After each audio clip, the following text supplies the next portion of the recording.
ਦਰਸ਼ਕੋ break ਤੋਂ ਬਾਅਦ ਤੁਹਾਡਾ ਸਵਾਗਤ ਹੈ ਜੀ। ਡਾਕਟਰ ਸਾਹਿਬ, ਹੁਣ ਸਾਡੇ ਦਰਸ਼ਕਾਂ ਨੂੰ ਦੱਸੋ ਅੱਜ ਦੇ ਦਿਨ ਦੀ ਸਿੱਖ ਹਿਸਟਰੀ ਐਂਡ ਵਰਲਡ ਹਿਸਟਰੀ ਵਿੱਚ ਕੀ ਅਹਿਮੀਅਤ ਹੈ? ਸਿੱਖ ਇਤਿਹਾਸ ਦੇ ਹਵਾਲੇ ਨਾਲ 1846 ਦੇ ਵਿੱਚ ਅੱਜ ਦੇ ਦਿਨ ਸਭਰਾਵਾਂ ਦੀ ਜੰਗ ਜੀ, ਜਿਸ ਵਿੱਚ ਸਿੱਖ ਯੋਧਾ ਬਜ਼ੁਰਗ ਸਰਦਾਰ ਸ਼ਾਮ ਸਿੰਘ ਅਟਾਰੀ ਜੂਝ ਕੇ ਸ਼ਹੀਦ ਹੋਏ। ਉਹਨਾਂ ਦੀਆਂ ਵਾਰਾਂ ਗਾਈਆਂ ਜਾਂਦੀਆਂ ਨੇ। ਸ਼ਾਹ ਮੁਹੰਮਦ ਨੇ ਜਿਹੜੇ ਕਿ ਇੱਕ ਦਰਦਮੰਦ ਪੰਜਾਬੀ ਨੇ, ਸਰਦਾਰ ਸ਼ਾਮ ਸਿੰਘ ਅਟਾਰੀ ਦੀ ਸੂਰਮਗਤੀ ਨੂੰ ਬਹੁਤ ਸੈਲੂਟ ਕੀਤਾ ਜਦੋਂ ਉਹ ਆਪਣੇ ਲਿਖਦੇ ਨੇ ਕਿ ਜੰਗ ਹਿੰਦ ਪੰਜਾਬ ਦਾ ਹੋਣ ਲੱਗਾ, ਦੋਵੇਂ ਪਾਤਸ਼ਾਹੀ ਫੌਜਾਂ ਭਾਰੀਆਂ ਨੇ, ਅੱਜ ਹੋਵੇ ਸਰਕਾਰ ਤਾਂ ਮੁੱਲ ਪਾਵੇ, ਜਿਹੜੀਆਂ ਖਾਲਸੇ ਨੇ ਤੇਗਾਂ ਮਾਰੀਆਂ ਨੇ। ਹੁਣ ਇਸ ਬਹਾਦਰੀ ਦੇ ਜ਼ਿਕਰ 'ਚ ਜਦੋਂ ਖਾਸ ਤੌਰ 'ਤੇ ਉਹ ਸਭਰਾਵਾਂ ਦੀ ਜੰਗ ਦੀ ਗੱਲ ਕਰਦੇ ਨੇ, ਕਿਉਂਕਿ ਇਹ ਪਹਿਲੀ ਸਿੱਖ ਫਰੰਗੀ ਜਿਹੜੀ ਟੱਕਰ ਹੈ ਉਸ ਦੀਆਂ ਅੱਡ ਅੱਡ ਲੜਾਈਆਂ ਦਾ, ਮੁਦਕੀ ਦੀ, ਅਲੀਵਾਲ ਦੀ, ਫਿਰੋਜ਼ ਸ਼ਾਹ ਦੀ ਔਰ ਫਿਰ ਸਭਰਾਵਾਂ ਦੀ ਗੱਲ ਹੈ। ਸੋ ਆਈਆਂ ਪਲਟਣਾ ਬੀੜ ਕੇ ਤੋਪਖਾਨੇ, ਅੱਗੋਂ ਸਿੰਘਾਂ ਨੇ ਪਾਸੜੇ ਮੋੜ ਸੁੱਟੇ, ਮੇਵਾ ਸਿੰਘ ਤੇ ਮਾਖੇ ਖਾਂ ਹੋਏ ਸਿੱਧੇ, ਹੱਲੇ 3 ਫਰੰਗੀ ਦੇ ਤੋੜ ਸੁੱਟੇ, ਸ਼ਾਮ ਸਿੰਘ ਸਰਦਾਰ ਅਟਾਰੀ ਵਾਲੇ ਬਨ ਸ਼ਸਤਰੀ ਜੋੜ ਵਿਛੋੜ ਸੁੱਟੇ, ਸ਼ਾਹ ਮੁਹੰਮਦਾ ਸਿੰਘਾਂ ਨੇ ਗੋਰਿਆਂ ਦੇ ਵਾਂਗ ਨਿੰਬੂਆਂ ਲਹੂ ਨਿਚੋੜ ਸੁੱਟੇ। ਜੀ, ਸੋ ਜ਼ਾਹਰ ਹੈ, ਔਰ ਇਹ ਬਾਅਦ ਦੇ ਵਿੱਚ ਕਨਿੰਗਮ ਨੇ ਵੀ ਸਭਰਾਵਾਂ ਦਾ ਜਦੋਂ ਵੇਰਵਾ ਲਿਖਿਆ ਤੇ ਇਹ ਐਗਜ਼ੈਕਟ ਹੈ ਈਵਨ ਮਿਲੀਟੈਰੀਲੀ ਵੀ ਜੋ ਉੱਥੇ ਵਾਪਰ ਰਿਹਾ ਸੀ। ਔਰ ਇਹ ਕਿਹਾ ਜਾਂਦਾ ਵੀ ਸ਼ਾਹ ਮੁਹੰਮਦ ਦਾ ਕੋਈ ਨਜ਼ਦੀਕੀ ਰਿਸ਼ਤੇਦਾਰ ਤੋਪਖਾਨੇ ਦੇ ਵਿੱਚ ਸੀ, ਜਿਸ ਰਾਹੀਂ ਉਹਦੇ ਕੋਲ ਬੜੀ ਪੁਖਤਾ ਜਾਣਕਾਰੀ ਸੀ। ਸੋ 3 ਵਾਰ ਜਿਹੜਾ ਉਹਨਾਂ ਦਾ ਜਿਹੜਾ ਅਟੈਕ ਸੀ ਬ੍ਰਿਟਿਸ਼ ਫੌਜ ਦਾ, ਉਹ ਰਿਪਲਸ ਕੀਤਾ ਇਹਨਾਂ ਨੇ। ਜੀ, ਔਰ ਸ਼ਾਮ ਸਿੰਘ ਅਟਾਰੀ ਵਾਲਾ ਜਿਸ ਨੂੰ ਖੁਦ ਮਹਾਰਾਣੀ ਜਿੰਦਾਂ ਨੇ ਭੇਜਿਆ ਕਿ ਬਈ ਜਾਓ, ਪਰ ਕਮਾਂਡ ਜਿਹੜੀ ਹੈ ਉਹ ਤੇਜ ਸਿੰਘ ਤੇ ਲਾਲ ਸਿੰਘ ਯੂਪੀ ਦੇ ਬ੍ਰਾਹਮਣ ਮਿਸਰ ਉਹਨਾਂ ਦੇ ਹੱਥ ਸੀ। ਸੋ ਉਹਨਾਂ ਨੇ ਜਿਉਂ-ਜਿਉਂ ਰਿਪਲਸ ਇੱਕ ਪਾਸੇ ਤਾਂ ਇੰਨਾ ਕੁ ਬ੍ਰਿਟਿਸ਼ ਦਾ ਨੁਕਸਾਨ ਹੋ ਰਿਹਾ ਸੀ ਤੇ ਉੱਧਰੋਂ ਇਹ ਹੋਇਆ ਵੀ ਲਾਲ ਸਿੰਘ ਆਪਣੀ ਫੌਜ ਲੈ ਕੇ ਭੱਜ ਗਿਆ। ਜਿਹੜਾ ਬਾਰੂਦ ਤੋਪਾਂ ਦੇ ਵਿੱਚ ਜਿਹਦੇ ਨਾਲ ਗੋਲੇ, ਉਹਦੀ ਥਾਂ 'ਤੇ ਜਦੋਂ ਬੋਰੀਆਂ ਖੋਲ੍ਹੀਆਂ ਤੇ ਸਰੋਂ ਨਿਕਲ ਰਹੀ ਆ, ਬਾਰੂਦ ਹੀ ਨਹੀਂ। ਔਰ ਫਿਰ ਉਹਨਾਂ ਨੇ ਕਿਹਾ, ਫੌਜ ਨੇ, ਉਹਨਾਂ ਦੇ ਤੋਪਖਾਨੇ ਨੇ ਕਿ ਜੀ ਹੈ ਹੀ ਨਹੀਂ, ਉਹ ਤਾਂ ਸਾਰਾ ਸਾਡੇ ਨਾਲ ਧੋਖਾ ਹੋ ਗਿਆ। ਸ਼ਾਮ ਸਿੰਘ ਸਰਦਾਰ ਨੇ ਕਿਹਾ ਭਾਈ ਸੂਤ ਲਓ ਤਲਵਾਰਾਂ, ਹੁਣ ਤਾਂ ਸ਼ਹੀਦੀਆਂ ਨੇ। ਔਰ ਜਿਸ ਕਿਸਮ ਦੀ ਬਹਾਦਰੀ ਦੇ ਨਾਲ ਉਹਨਾਂ ਨੇ ਉਹ ਜਾ ਕੇ ਜੂਝੇ ਔਰ ਉਹਨਾਂ ਨੇ ਸ਼ਹੀਦੀ ਪਾਈ। ਹੁਣ ਜਿਹੜੀ ਫੌਜ ਰਿਟਰੀਟ ਵੀ ਕਰਨਾ ਚਾਹੁੰਦੀ ਸੀ, ਸਤਲੁਜ ਤੋਂ ਪਾਰ ਸੀ ਸਭਰਾਵਾਂ, ਬੇੜੀਆਂ ਦਾ ਪੁੱਲ ਸੀ, ਉਹ ਵੀ ਜਾਣ ਲੱਗਿਆਂ ਲਾਲ ਸਿੰਘ ਤੇਜ ਸਿੰਘ ਤੋੜ ਗਏ ਔਰ ਪਰਲੇ ਪਾਸੇ ਤੋਪਾਂ ਬੀੜ ਦਿੱਤੀਆਂ। ਜਿਹੜੇ ਫੌਜੀ ਵਾਪਸ ਵੀ ਮੁੜਨਾ ਚਾਹੁੰਦੇ ਸੀ, ਕੋਈ ਤਾਂ ਦਰਿਆ 'ਚ ਡੁੱਬ ਗਏ ਤਾਂ ਉਧਰੋਂ ਗੋਲੇ ਵੱਜ ਰਹੇ ਨੇ ਕਿ ਆ ਹੀ ਨਾ ਸਕਣ, ਸਾਰੀ ਫੌਜ ਮਰਵਾ ਦਿੱਤੀ। ਸੋ ਇਹ ਇੱਕ ਬੜਾ ਵੱਡਾ, ਔਰ ਅੰਗਰੇਜ਼ ਵੀ, ਮੈਨੂੰ ਸਾਡੇ ਇੱਕ ਸਿਆਣੇ ਬਜ਼ੁਰਗ ਦੱਸਦੇ ਹੁੰਦੇ ਸੀ ਕਿ ਅੰਗਰੇਜ਼ ਜਦੋਂ ਈਵਨ ਅਟਾਰੀ ਤੋਂ ਲੰਘਦੇ ਸੀ, ਅਟਾਰੀ ਅੰਮ੍ਰਿਤਸਰ ਤੋਂ ਲਾਹੌਰ ਰੋਡ ਦੇ ਉੱਤੇ ਸ਼ਾਇਦ 13-14 ਕਿਲੋਮੀਟਰ ਹੈ, ਉੱਥੇ ਸੈਲੂਟ ਕਰਦੇ ਸੀ, ਸਲਾਮੀ ਦਿੰਦੇ ਸੀ ਤੋਪ ਦੀ ਕਿ ਬਈ ਇਹ ਯੋਧਾ ਸੀ। ਔਰ ਸ਼ਾਮ ਸਿੰਘ ਸਰਦਾਰ ਦੀਆਂ ਵਾਰਾਂ ਅੱਜ ਵੀ ਇਹ ਸੂਰਬੀਰਤਾ ਦਾ ਜਿਹੜਾ ਉਹ ਦੁਹਰਾ ਹੈ ਕਿ ਜਦੋਂ ਸਿਸਟਮ ਜਿਹੜੇ ਨੇ ਵਿਕ ਜਾਂਦੇ ਨੇ, ਗਦਾਰ ਇੰਨੇ ਕੁ ਹੁੰਦੇ ਨੇ ਕਿ ਉਹ ਟੇਕ ਓਵਰ ਕਰ ਲੈਂਦੇ ਨੇ, ਫਿਰ ਵੀ ਸਿੱਖ ਆਪਣਾ ਫਰਜ਼ ਨਿਭਾ ਜਾਂਦਾ ਹੈ ਔਰ ਉਹ ਸਨਮੁਖ ਰਹਿ ਕੇ ਸ਼ਸਤਰਨ ਸਿਉ ਅਤ ਹੀ ਰਣ ਭੀਤਰ, ਔਰ ਇਹ ਸਨਮੁਖ ਹੋ ਕੇ ਜੂਝਣਾ। ਔਰ ਜਬ ਆਵ ਕੀ ਔਦ ਨਿਦਾਨ ਬਣੇ, ਅਤ ਹੀ ਰਣ ਮੈਂ ਤਬ ਜੂਝ ਮਰੋ, ਫਿਰ ਪਿੱਛੇ ਹਟਣ ਦੀ ਗੱਲ ਨਹੀਂ। 1987 ਦੇ ਵਿੱਚ ਸਿੰਘਾਂ ਨੇ ਇੱਕ ਜੇਲ੍ਹ ਸੁਪਰਡੈਂਟ ਰੈਂਕ ਦੇ office on special duty TC Katoch, ਜਿਹੜਾ ਨੂਰਪੁਰ ਡਿਸਟ੍ਰਿਕਟ ਕਾਂਗੜਾ ਦਾ ਰਹਿਣ ਵਾਲਾ ਸੀ, ਉਹਨੂੰ ਚੰਡੀਗੜ੍ਹ ਦੇ ਵਿੱਚ ਸੋਧਿਆ, ਕਿਉਂਕਿ 84 ਤੋਂ ਬਾਅਦ ਇਹ ਜੇਲ੍ਹਾਂ ਦਾ ਇੰਚਾਰਜ ਵੀ ਸੀ ਔਰ ਜੇਲ੍ਹਾਂ 'ਚੋਂ ਸਿੱਖ ਨੌਜਵਾਨਾਂ ਨੂੰ ਕੱਢ ਕੇ ਕਈਆਂ ਦੇ ਮੁਕਾਬਲੇ ਬਣਾਏ ਔਰ ਟਾਰਚਰ ਕਰਨਾ ਇੱਕ ਬੜੇ ਜ਼ਾਲਮ ਅਫਸਰ ਦੇ ਤੌਰ 'ਤੇ ਜਾਣਿਆ ਜਾਂਦਾ ਸੀ।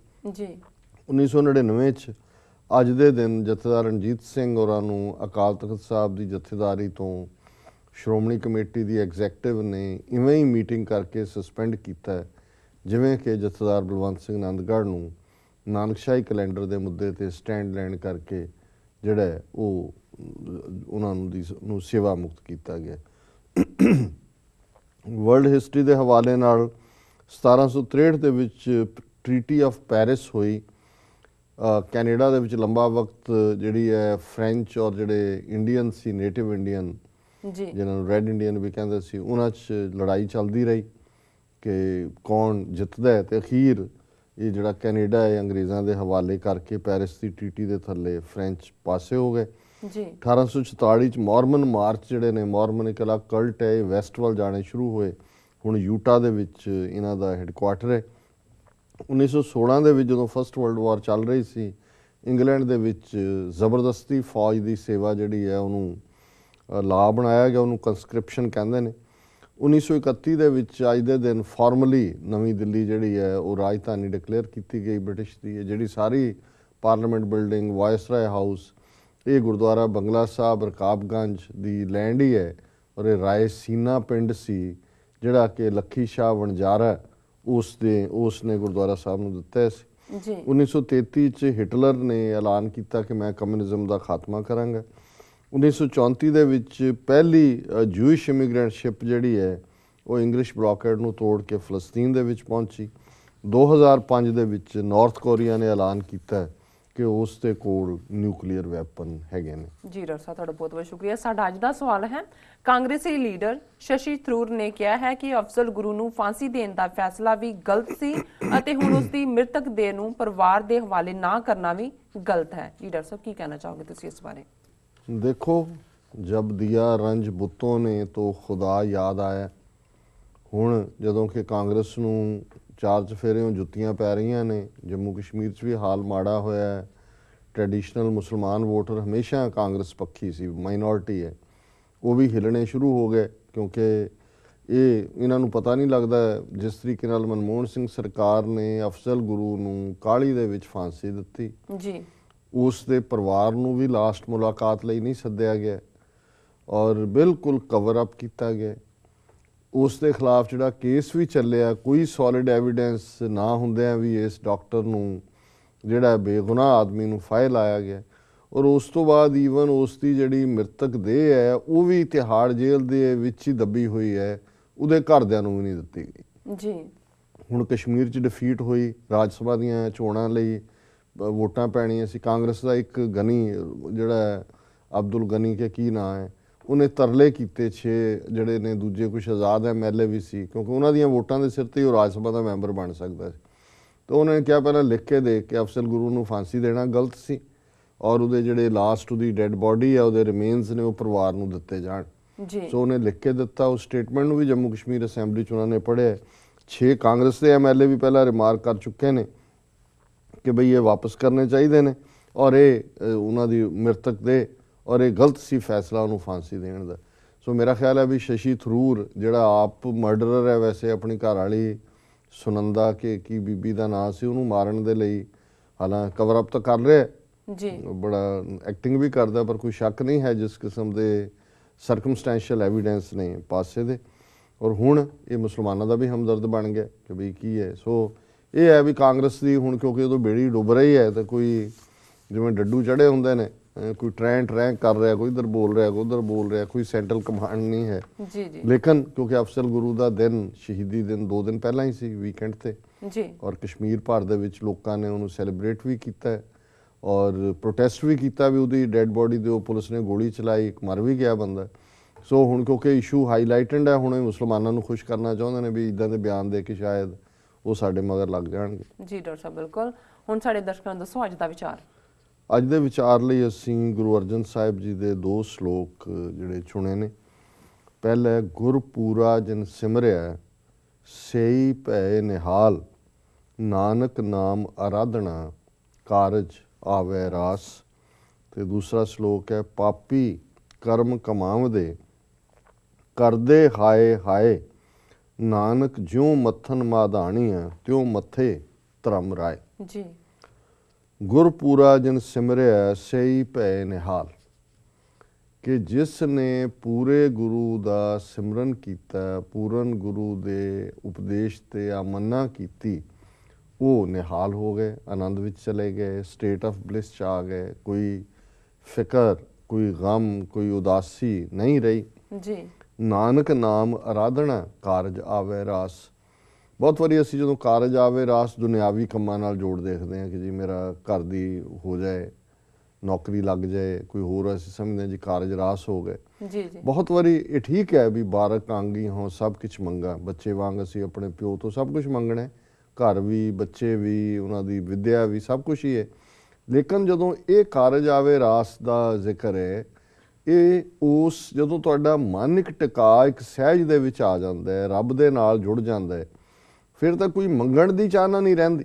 ਜੀ ਜੀ ਫਿਰ ਤਾਂ ਇਹੀ ਹੁੰਦਾ ਕਿ ਵਿਣ ਤੁਧ ਹੋਰ ਜੇ ਮੰਗਣਾ, ਸਿਰ ਦੁੱਖਾਂ ਦੇ ਦੁੱਖ ਦੇ ਨਾਮ ਸੰਤੋਖੀਆ, ਉਤਰੇ ਮਨ ਕੀ ਭੁੱਖ। ਫਿਰ ਤਾਂ ਮੰਗਣਾ ਹੀ ਨਹੀਂ ਹੁੰਦਾ ਕੁਝ ਵੀ ਨਾਮ ਤੋਂ ਬਿਨਾਂ। ਲੇਕਿਨ ਦੂਸਰਾ ਸ਼ਲੋਕ ਨਾਲ ਯਾਦ ਕਰਵਾਉਂਦਾ ਹੈ ਕਿ ਪਹਿਲਾ ਤਾਂ ਇਹ ਹੈ ਵੀ ਨਾਮ ਨੂੰ ਆਰਾਧਨ ਵਾਲੇ, ਨਾਮ 'ਚ ਜੁੜਨ ਵਾਲੇ ਕਿਵੇਂ ਉਹ ਸਹਿਜ ਜਾਂ ਆਨੰਦ 'ਚ ਹੁੰਦੇ ਨੇ। ਦੂਸਰੀ ਕੈਟਾਗਰੀ ਹੈ ਜਿਹੜੀ ਉਸ ਤੋਂ ਦੂਰ ਹੈ, ਪਾਪੀ ਕਰਮ ਕਮਾਵਦੇ। ਜੀ ਪਾਪ ਗੁਨਾਹ ਦੇ ਅਹਿਸਾਸ ਨਾਲ ਹੀ ਜੁੜਿਆ ਹੁੰਦਾ ਸ਼ਬਦ ਹੈ ਕਿ ਅਦਰਵਾਈਜ਼ ਜਿਹੜੇ ਜੁੜੇ ਹੁੰਦੇ ਨੇ ਉਹਨਾਂ ਲਈ ਤਾਂ ਪਾਪ ਪੁੰਨ ਤੈ ਪਈ ਕਹਾਵਤ, ਕਉ ਨਰਕ ਕਉ ਸੁਰਗ ਬੰਛਾਵਤ। ਸੋ ਪਾਪੀ ਕਰਮ ਕਮਾਵਦੇ, ਕਰਦੇ ਹਾਏ ਹਾਏ। ਪਹਿਲਾਂ ਤਾਂ ਉਹ ਮਾੜੇ ਕਰਦੇ ਨੇ ਕੰਮ, ਫਿਰ ਪਛਤਾਵਾ ਕਰਦੇ ਨੇ, ਹਾਏ ਹਾਏ ਰਿਪੈਂਟ ਹੈ। ਨਾਨਕ ਜਿਉਂ ਮੱਥਨ ਮਾਧਾਣੀ ਹੈ, ਜਿਵੇਂ ਮਧਾਣੀ ਜਿਹੜੀ ਹੈ ਮੱਥਦੀ ਹੈ ਬਟਰ ਨੂੰ, ਲੱਸੀ ਨੂੰ ਇੱਕ ਪਾਸੇ ਕਰਦੀ ਹੈ, ਤਿਉਂ ਮੱਥੇ ਧਰਮ ਰਾਏ। ਕਿ ਅਲਟੀਮੇਟਲੀ ਜਿਹੜਾ ਤੁਹਾਡੀ ਡੈਸਟਨੀ ਦਾ ਜਿਹੜਾ ਹਿਸਾਬ ਹੈ, ਤੁਹਾਡੀਆਂ ਕੰਮਾਂ ਦਾ ਹਿਸਾਬ ਹੈ, ਉਸ ਦੇ ਵਿੱਚ ਦੁੱਧ ਦਾ, ਜਿਹਨੂੰ ਅਸੀਂ ਕਹਿੰਦੇ ਹਾਂ ਕਿ ਮੱਖਣ ਦਾ ਮੱਖਣ ਅਤੇ ਲੱਸੀ ਇੱਕ ਪਾਸੇ, ਮੱਖਣ ਇੱਕ ਪਾਸੇ, ਮੱਖਣ ਉਹਦਾ ਬੈਸਟ ਹੈ। ਇਸੇ ਤਰ੍ਹਾਂ ਜਦੋਂ ਧਰਮ ਰਾਏ ਦੀ ਗੱਲ ਹੁੰਦੀ ਹੈ ਜਾਂ ਅਕਾਊਂਟੇਬਿਲਟੀ ਦੀ ਗੱਲ ਹੁੰਦੀ ਹੈ, ਠੀਕ ਤੇ ਗਲਤ ਦਾ ਫੈਸਲਾ। ਜੀ ਸੋ ਉਹ ਜਿਵੇਂ ਬਾਬਾ ਫਰੀਦ ਨੇ ਕਿਹਾ ਕਿ ਫਰੀਦਾ ਲੋੜੈ ਦਾਖ ਬਿਜੌਰੀਆਂ, ਕਿੱਕਰ ਬੀਜੇ ਜੱਟ, ਹੰਡੇ ਉਨ ਕਤਾਏ ਦਾ, ਪੈਂਦਾ ਲੋੜੈ ਪੱਟ। ਉਹ ਫਿਰ ਸਿਲਕ ਨਹੀਂ ਮਿਲੇਗਾ, ਜਿਹਾ ਬੀਜੈ ਸੋ ਲੁਣੈ, ਕਰਮਾ ਸੰਦੜਾ ਖੇਤ। ਜੇ ਪਾਪ ਕੀਤੇ ਨੇ ਤੇ ਫਿਰ ਹਾਏ ਹਾਏ, ਤੇ ਜੇ ਸਹਿਜ ਦੇ ਵਿੱਚ ਨਿਰੰਕਾਰ ਦੀ ਯਾਦ ਜੀਵਨ ਗੁਜ਼ਾਰਿਆ ਤੇ ਫਿਰ ਨਾਨਕ ਕਹਿ ਕਰ ਸਦਾ ਆਨੰਦ। ਜੀ ਸੋ ਇਹ ਅੱਜ ਦਾ ਵਿਚਾਰ ਹੈ। ਜੀ ਡਾਕਟਰ ਸਾਹਿਬ, ਤੁਹਾਡਾ ਬਹੁਤ ਬਹੁਤ ਸ਼ੁਕਰੀਆ। ਤੁਸੀਂ ਅੱਜ ਦਾ ਵਿਚਾਰ ਸਾਡੇ ਦਰਸ਼ਕਾਂ ਨਾਲ ਸਾਂਝਾ ਕੀਤਾ। ਇਸ ਨਾਲ ਆਪਣੇ ਵਿਊਅਰਸ ਕੋਲ ਲੈਣੇ ਇਜਾਜ਼ਤ। ਵਿਊਅਰਸ, ਸਾਡੇ ਪ੍ਰੋਗਰਾਮ ਦਾ ਸਮਾਂ ਇੱਥੇ ਸਮਾਪਤ ਹੁੰਦਾ। ਤੁਸੀਂ ਆਪਣੇ ਰਾਏ ਤੇ ਸੁਝਾਅ ਸਾਨੂੰ ਭੇਜਣਾ ਨਾ ਭੁੱਲਣਾ ਸਾਡੇ ਇਸ ਪਤੇ ਤੇ sos@tv84.tv ਤੇ।